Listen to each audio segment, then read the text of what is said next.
ब्रह्म हत्या सबसे बड़ा पाप होता है। हमारे यहां सनातन धर्म में 5 पाप सबसे बड़े पाप माने जाते हैं, जिनको महापाप कहते हैं। पाप भी अलग अलग प्रकार के होते हैं। सबसे बड़ा पाप महापाप, उसके नीचे पाप, उसके नीचे उपपाप, और फिर उसके नीचे अपात्रीकरण, फिर मलिनीकरण, फिर जाति भ्रंश। इस प्रकार से अलग अलग प्रकार के पाप हैं। तो सबसे बड़े पाप जो हैं महापाप, उन महापापों में 5 प्रकार के महापाप हैं। पहला महापाप ब्रह्म हत्या, किसी ब्राह्मण की, वेदज्ञ विद्वान ब्राह्मण की हत्या, ये महापाप। और दूसरा महापाप सुरापान, शराब पीना।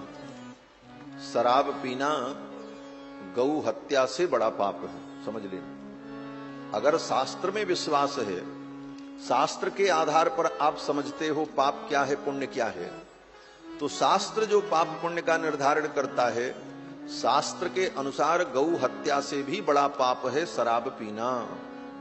शराब पीने वाला व्यक्ति गौ हत्या से बड़ा पाप करता है। शराब पीना दूसरा महापाप है। और तीसरा महापाप स्वर्णस्तेय, स्वर्ण की चोरी करना।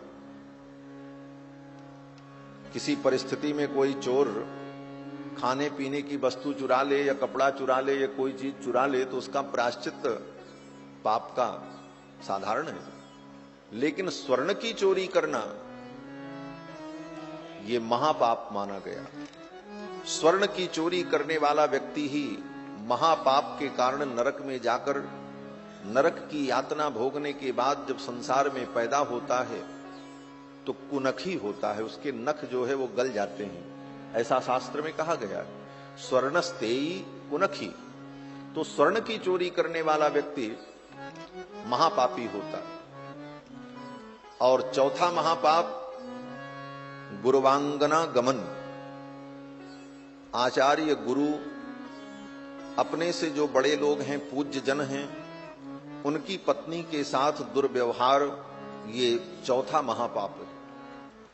और 5वां महापाप, ये 4 पाप करने वाले व्यक्तियों के साथ जो उठता है, बैठता है, उनका समर्थन करता है, उनके साथ खाता पीता है, रहता है, उनका अनुमोदन करता है, वह व्यक्ति भी उसी कोटि का पापी होता है। तत्संगी उसको कहा गया शास्त्र में। तत्संगी पंचैते पातकी जनाः। इस प्रकार 5 प्रकार के पातकी होते हैं।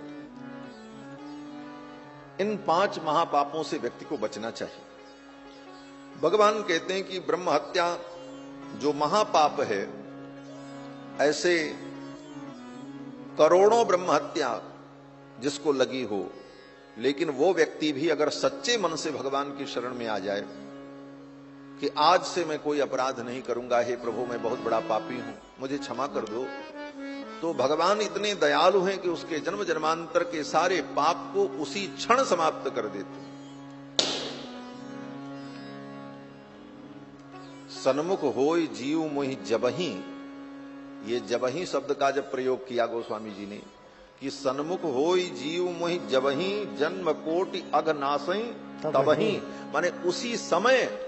ये नहीं कि भगवान कुछ दिन उसकी परीक्षा लें कि सही में बोल रहा है कि झूठ बोल रहा है। आ गया सच्चे मन से तो उसी क्षण भगवान उसके सारे पाप को नष्ट कर देते हैं। और यही बात गीता में भगवान श्री कृष्ण कहते हैं कि क्षिप्रम भवति धर्मात्मा, जिस क्षण वो मेरे सन्निकट आता है उसी समय वो धर्मात्मा हो जाता है। क्षिप्रम भवति धर्मात्मा सस्वच्छांति निगच्छति। अब देखो, लोग कहते हैं महाराज अगर भगवान ऐसा करते हैं कि कोई हमारी शरण में आ जाए तो उसके सब पाप क्षमा, और जो शरण में नहीं आया वो नरक में भोगता रहे, तो ये तो भगवान का पक्षपात हुआ। भगवान पक्षपाती हैं, सबके साथ एक व्यवहार करना चाहिए भगवान को। भगवान सर्वज्ञ हैं, भगवान सबके पिता हैं, तो फिर भगवान इस प्रकार से पक्षपात क्यों करते हैं?